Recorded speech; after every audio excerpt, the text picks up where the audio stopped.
Right guys, before we start, have you seen this?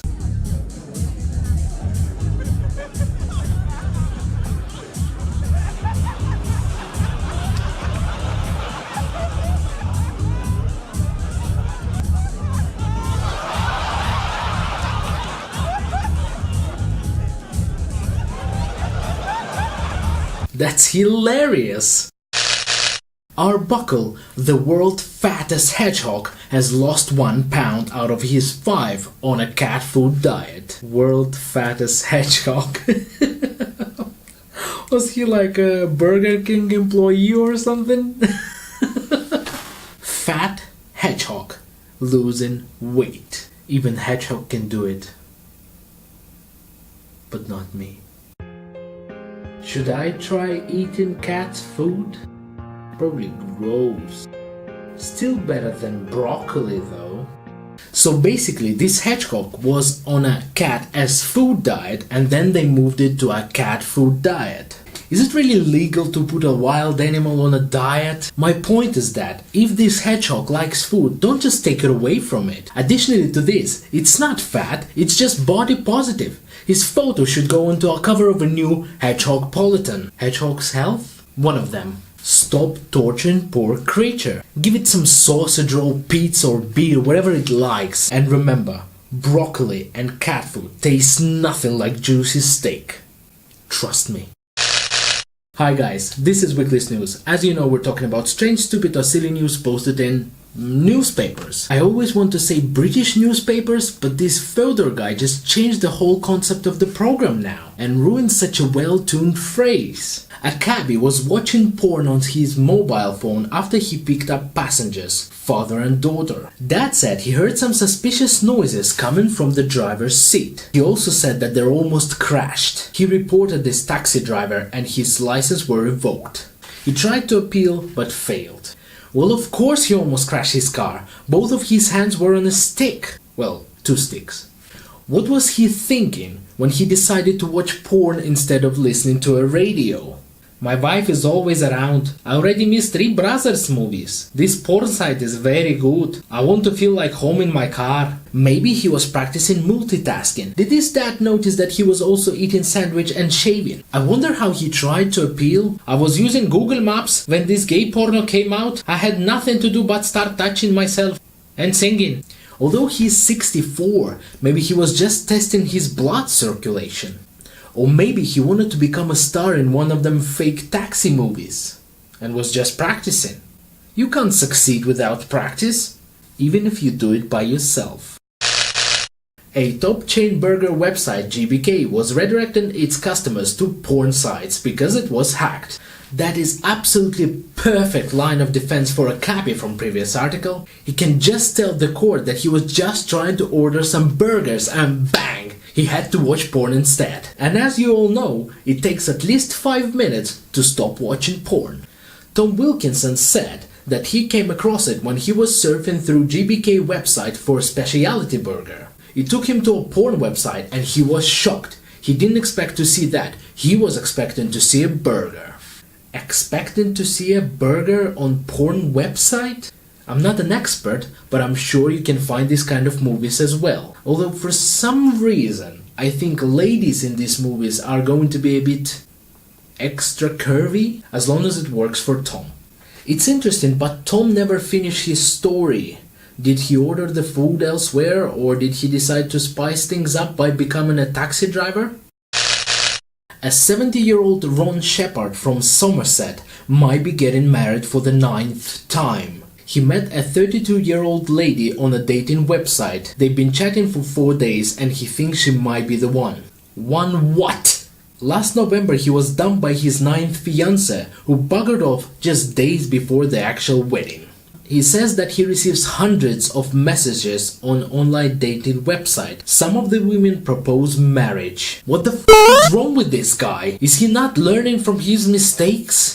Is he holding some sort of wedding ring shop or something? His last fiancée was 45 years younger than him. Well, of course she dumped him. She wouldn't be entertained talking about gardening and cholesterol. I can understand some age difference, but if one in a couple has to come home early from the nightclub just to change diapers on the other one, that's not right. I can see that he isn't learning from his mistakes. But what's wrong with these crazy women? Is he finding them on some sort of marrymeyoustupidwoman.com website?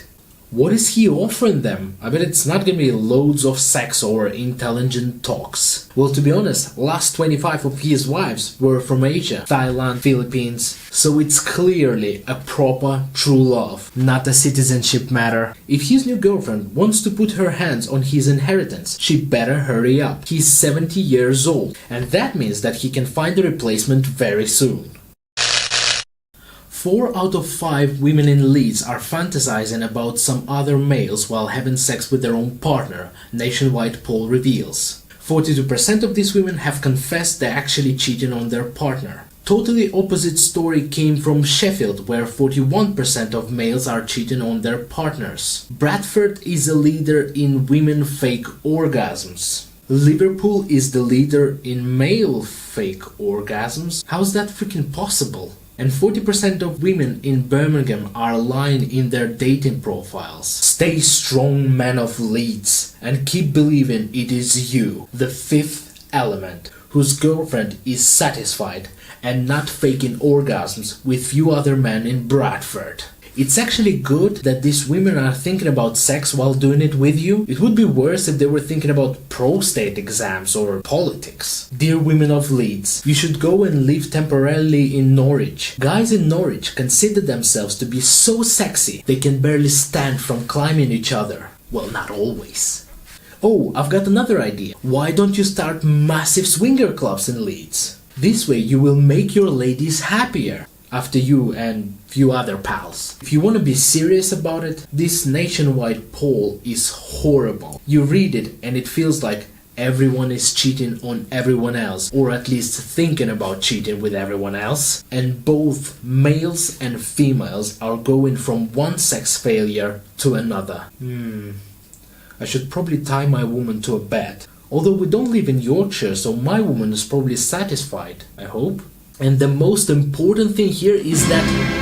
Hello comrades, Fyodor's back. So let's see what kind of news Mother Russia prepared for us. Russia, bitch! In London, the winner of beauty contest was eaten. Fuck yeah, that sounds like Russia. Like a proper communist Russia. You know that Russia from Western propaganda. Everything is true here, but one important part is missing. The beauty contest was for the goats, so no humans were harmed. But I'm pretty sure there are certain people who would prefer that the person is eaten instead of an animal. It's said that goat was eaten, but let's admit, goats can appreciate classical beauty contest presents like contracts with modeling agency or vacation at luxury resort. But what goat can appreciate, I experienced hands of a butcher, sharp knife and very hot oven right from the beginning. Rest in shawarma, poor animal. Russia, bitch! United Russia Party in Altai Republic nominated 55 ex-prisoners as deputy candidate. I remind that United Russia is the main political party of Russia. The Putin is part of it. And I wonder who the fuck runs that country. 55 is a big number, too big to be a coincidence. And I wonder, were they looking for such personalities on purpose? And if yes, then where? We need candidates. We need candidates with specific qualities. But what?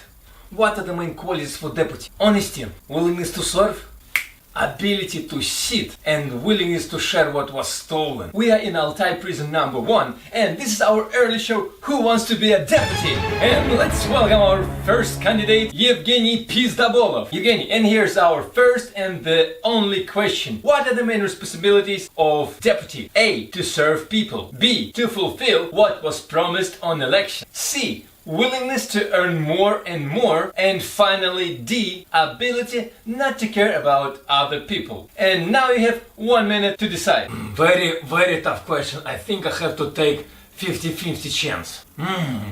C and D are only left. Can I pick both?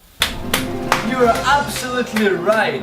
Absolutely. C and D. Welcome to the party. Russia, bitch! In Russia we like to celebrate everything, anything. We don't know reason to celebrate, we just want to have fun and party. So what you gonna tell about grand opening, about the pavement, rubbish bins, street light, or even of non-existing bus stop? I won't be surprised if all those people are doing what they're doing because they were forced to do so by someone above them in the hierarchy. Otherwise, I have no idea why you would act like that. On this memorable day, we're opening huge, nervous, and totally anti-constitutional hole in the budget. This being pavement, streetlight, and bus stop will last forever and will bring joy and happiness to this place. I'm opening this being pavement, streetlight, and unexisting bus stop in the name of corruption and bribery. Hurrah! Hurrah! Hurrah! Comrades! In Yakutia, one guy is selling the hat from real Mamo food, and he is claiming that this one is one of a kind. The price tag for the hat is 10,000 American dollars. The wool for the hat was collected by uncle of the seller near the village Kazachia. Taking into account that this area is well known for illegal mammoth remains excavations, that could be true. As a proof, he provides a letter from a local museum where director approves that authenticity of the hat. They even have a stamp. Director, not biologist or some more important person. This belt is made from the skin of T-Rex. My uncle killed him himself with his hands, without any weapons. That's true. And we also have a letter. It's signed and stamped, and it says that the T-Rex leather is authentic. Yeah. Oof, the last one is quite hard from a philosophical point of view. You know the traditional philosophical question, what was the first, egg or a hen? In our case, we're asking slightly different question. What was first, kids' playground or the grave? The thing is that criminal authority monument is placed on a kids' playground and the kids playing around it. That's weird. Criminal authority was shot dead in 1999, and I assume, at least that would be logically, that the monument was established back then. In this case, I would like to see the person who approved the location for a kids' playground. But what if playground was built first? I have no idea what kind of person should be to decide to put criminal authority monument on a kid's playground. The only legit reason I can assume that criminal authority really loved kids when he was alive and wanted to be closer to them after the death. Criminal authority loved kids, shot dead. That could be all connected. Thank you, comrades. That's it for today. Down below you're gonna find the subscribe button. It's red, a Soviet Russia flag. Click on it. It's very important for us. Then there is a great bell, and click on it too, so it brings you every time we have a new video. Thank you for watching. Please like, comment. Goodbye. Balalaika is calling me.